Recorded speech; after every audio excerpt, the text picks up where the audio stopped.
They took over my parking lot, so I turned their cars into ice blocks overnight. It was below zero. Every inch of my parking lot was covered in ice, including the cars. Windshields sealed shut, doors frozen solid. Even the locks were useless, and the best part? Every single one of those cars didn't belong there. If you've ever dealt with people who think rules don't apply to them, go ahead and hit subscribe. Like the video and stick around, because this is one of those rare stories where patience runs out and justice gets creative. This happened about 20 years ago, back when life was simpler, or at least it was supposed to be. My family owned 2 apartment buildings on a long, quiet street in the Chicago suburbs. Each building had 3 units. We lived in 2 of them ourselves and rented out the other 4. It wasn't some massive real estate empire, it was just enough. Enough to keep things stable. Enough to feel like we had control over our little corner of the world. And that control mattered, because if you've ever lived in a neighborhood like ours, you know how tight things can get. The entire street was lined with these old 3-flat buildings. Some had tiny parking areas, some had none at all. And street parking? Forget it. It was like trying to win a lottery every night. But us, we were lucky. Our property had more land than most. Years back, my parents had invested in expanding the lot, and by the time I was old enough to appreciate it, we had space for around 16 cars. 16 on a street where most people were fighting for one. For decades, everything worked perfectly. Tenants respected the rules. Everyone had their assigned spots, no drama, no headaches, just order. And then one day, that order cracked. It started small. A car I didn't recognize. Parked off to the side. At first I thought maybe it was a guest, someone visiting one of our tenants. No big deal, that's normal. But then it happened again. And again. Different cars, different times. Always gone before we could really confront anyone. It was subtle, but it felt wrong. Like someone testing boundaries. I remember standing by the window one evening watching headlights pull into the lot. Slow, cautious, like they knew they weren't supposed to be there. That's when the thought hit me. They know exactly what they're doing, and something about that, it bothered me more than I expected. Because this wasn't just about parking, it was about respect. And slowly that respect was disappearing. At first I tried to handle it the reasonable way. I told myself, don't overreact. Give people the benefit of the doubt, but that patience didn't last long. One afternoon I came home earlier than usual, and there it was. A car I'd never seen before, parked dead center in the lot. Not even trying to be discreet. That was new. That was bold. I felt something tighten in my chest as I pulled in behind it. For a moment I just sat there in silence, staring at the back of that car. Who parks like this?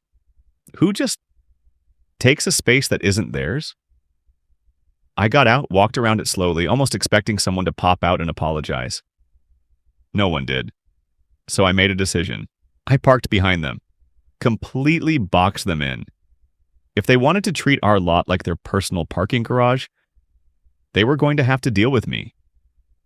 Hours passed, I kept checking the window, waiting, and eventually I saw them. A guy I didn't recognize. Late 20s, maybe. Casual, relaxed. Like this was normal for him. He walked up to his cars and stopped. You could see the confusion first, then irritation, then anger. He looked around like someone had personally offended him, and I remember thinking, are you serious right now?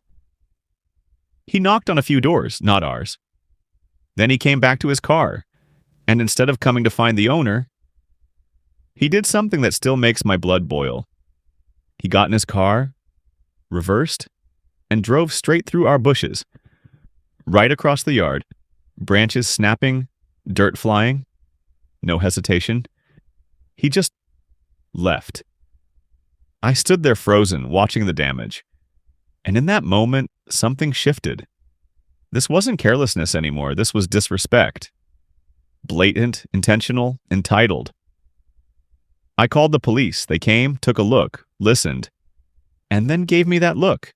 The one that says, Yeah, this sucks, but there's not much we can do. Private property.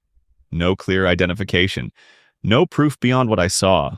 It felt powerless, like someone had walked into my space, caused damage, and just vanished. So I did the next best thing. I called a towing company. We had signs put up, big, clear, impossible to miss. Private property. Unauthorized vehicles will be towed. And for a while, it worked. The lot stayed clean. Only tenants. Only familiar cars. Peace restored. Or so I thought. Because people like that, they don't stop. They wait. And then they come back. Louder. New Year's Eve. Cold. Brutally cold. The kind of cold that bites your face the second you step outside. The kind that makes everything feel sharper, quieter, almost tense. I got home late that night, and the moment I turned into the lot, my stomach dropped. Every single space was taken. Not one or two cars, not a handful. All 16 spots filled. And not just that. Cars were lining the street too, blocking others in, crammed in at weird angles like this was some kind of overflow parking lot for a party. For a second, I just sat there in the car, engine running, hands gripping the wheel, trying to process what I was looking at. This isn't happening. This can't be happening. But it was. And the worst part? I knew exactly what it was. Someone, somewhere, had told people they could park here. Given them permission that wasn't theirs to give. That same feeling came back, but stronger this time. Not just irritation, not just anger, violation. I got out, walking through the lot slowly, looking at each car. None of them belonged here. None. I could feel my pulse in my ears, my thoughts racing. Call the tow company. So I did. And their response? They're backed up. It'll be a few hours. A few hours. I looked around at the sea of cars again, at the way they'd taken over everything we'd built, everything we maintained like it was nothing. And something inside me snapped. Not loudly, not dramatically, just quietly. A decision. If no one else was going to fix this, I would. I remember standing there in the freezing air, breath visible, looking at those cars, and then looking at the house. And then the idea hit me. Slow at first, then clearer, then undeniable. I walked inside and went straight to the storage area and pulled out the lawn sprinklers. 3 of them, hoses, connections, everything I needed. If they wanted to treat my parking lot like their own, then they could deal with it. Exactly as it was. In that moment, I wasn't angry anymore. I was focused, and that's when things get dangerous. There's a strange kind of calm that comes over you when you've made up your mind. No more second guessing, no more, maybe I should just let it go. Just clarity. I stepped back outside into the cold, the kind that seeps through your jacket and settles into your bones. The lot was still packed. Music faintly echoed from somewhere down the street. Laughter, distant shouting, the unmistakable chaos of a New Year's party. And here I was, staring at 16 cars that didn't belong. I started dragging the hoses across the ground. They stiffened in the cold, resisting every pull like they didn't want to cooperate. The sprinklers clanked against the pavement as I set them down. One near the front, one in the center, one toward the back. I moved deliberately, methodically. This wasn't a tantrum. This was a plan. I ran one of the hoses inside straight to the laundry room sink, turned the hot water on full. Steam curled faintly at the connection point as the warmth pushed through the line. That was important. Because if the water froze inside the hose, the whole thing would fail. But the outside, the pavement, the cars, that was a different story. I stepped back out, adjusted the first sprinkler, and turned it on. At first, it just looked like any ordinary spray, thin arcs of water scattering across the nearest car, droplets catching the dim yellow glow of the streetlights. But within minutes, You could see it. A thin, glossy sheen forming. Ice. I walked to the second sprinkler, turned it on, adjusted the angle, then the third. Now all three were going, water sweeping across metal, glass, asphalt. The temperature was well below zero. There was no fighting it. Everything that got wet froze. Fast. I stood there for a moment watching it happen, listening. The faint hiss of water, the occasional crackle as ice began to form along edges and seams. And for the first time that night, I smiled. Not wide, not exaggerated, just enough to feel it.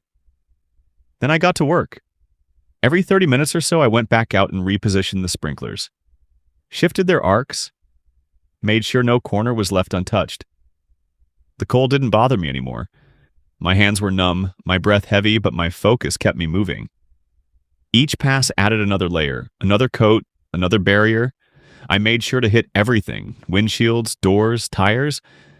Then I got more precise. I angled the spray directly into door handles, let water seep into the tiny gaps around the locks. Along the edges of the windows were rubber met glass. Even the front grills. Anywhere water could settle, it froze. It wasn't quick. This wasn't some instant explosion of revenge. This was slow, deliberate. 5 hours of it. 5 hours of watching these cars transform from shiny, polished vehicles into solid, frozen sculptures. By the time I was done, the entire lot looked surreal. Every surface glistened under the streetlights. The ground was a sheet of ice, the cars encased in it. It was quiet. Still, like everything had been paused. I turned off the water, drained the hoses, packed everything away like nothing had happened. Then I went inside, took off my jacket, and went to bed. I don't know exactly what time it started, but the sound was impossible to ignore. Bang, bang, bang. Doorbells ringing nonstop, fists pounding against doors like the building was on fire. I opened my eyes slowly, staring at the ceiling. For a second, I just listened. Voices outside, shouting, frustration spilling into panic. I got up, walked to the window, and looked out. It was chaos. People slipping on the ice, trying to open car doors that wouldn't budge, pulling at handles, banging on windows, breathing into their hands, completely lost. One guy tried to kick his door open and nearly fell flat on his back. Another was scraping uselessly at his windshield with what looked like a credit card. And then there were the ones just standing there, staring, confused, angry, helpless. I felt it then, that quiet sense of balance. Not joy exactly, but satisfaction. They weren't laughing anymore.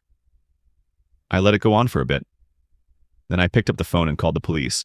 If there was going to be a resolution, it was going to be official. By the time the officers arrived, the scene had only gotten worse. More people outside, more noise, more desperation.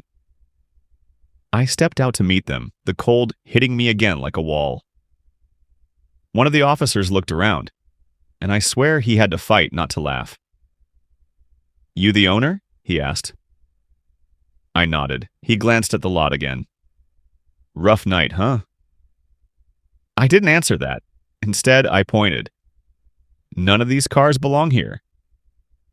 That's when the explanations started pouring in. Different voices, different excuses, all overlapping. "We were told we could park here. Yeah, my friend said this was okay. I didn't know." And then, finally, it clicked. Their friend. Someone a few buildings down. Someone who had absolutely no authority to give permission. And when I saw him, standing there trying to avoid eye contact, I recognized him instantly. The same guy, the one who drove through our bushes. Of course it was. Something about that felt perfect. The officer looked back at me. "What do you want to do?" I didn't hesitate. "There's a sign," I said, pointing toward the entrance. "Unauthorized vehicles will be towed." He nodded slowly. "In this town," he added, turning to the crowd, "we can ticket on private property with the owner's permission." That's when the mood shifted. Panic turned into realization, real consequences. "But we can't even get into our cars!" someone shouted. The officer shrugged slightly. "That sounds like a you problem." I almost laughed. One by one, tickets were issued, bright slips of paper against frozen windshields. Tow trucks were called, and here's the part that really tied it all together. They couldn't move the cars, not a single one. Doors frozen shut, locks useless, tires fused to the ice beneath them. They were completely stuck. So the tow trucks did what tow trucks do, hooked them, dragged them. One by one, those cars were pulled out of the ice like artifacts being excavated. The sound of it, metal creaking, ice cracking, echoed through the street. People stood there, watching, helpless, angry, embarrassed. And that guy? The one who started it? He didn't say a word, didn't argue, didn't defend himself. He just stood there and avoided my eyes. By the time it was over, the lot was empty again. Quiet. Just like it had been for years. The ice slowly melted over the next couple of days. The bushes eventually grew back. But something else changed too. The parking problem? Gone. Completely. Word travels fast when consequences are that visible. No one tried it again. Not once. And I never had to lift a finger after that night. Because sometimes the only way to make people respect boundaries is to show them exactly what happens when they don't. So tell me, what's the most satisfying revenge you've ever seen or pulled off yourself? Drop it in the comments. And if you enjoy stories where justice hits back harder than expected, don't forget to like, subscribe, and stick around. There's always another story waiting.